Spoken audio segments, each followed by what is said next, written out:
Nasa 20 sako ng bigas ang ipapadala ng NFA Region 6 sa Central Visayas para mas maraming mamimili ang makinabang sa 20 pesos na bigas.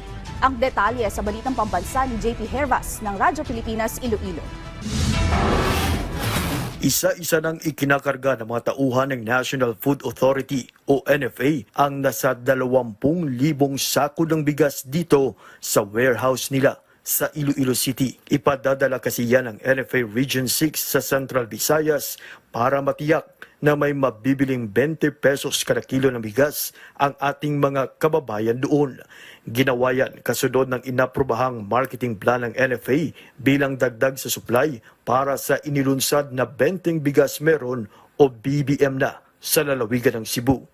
Paglilinaw naman ni NFA 6 Regional Manager Jasmine Gintag, walang magiging problema sa supply ng bigas. Actually, sapat ang ating stocks dyan, and we are continuously procuring the palay of our farmers. As of now, ang inventory po namin, rice form, we have 105,000 bags of rice.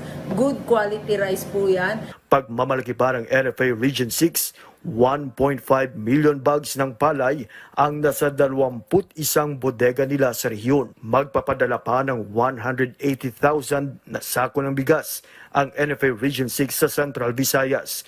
Una nang sinabi ng Department of Agriculture na maganda ang kalidad ng mga bigas na ibibenta sa publiko, alinsunod na rin sa utos ni Pangulong Ferdinand Marcos Jr.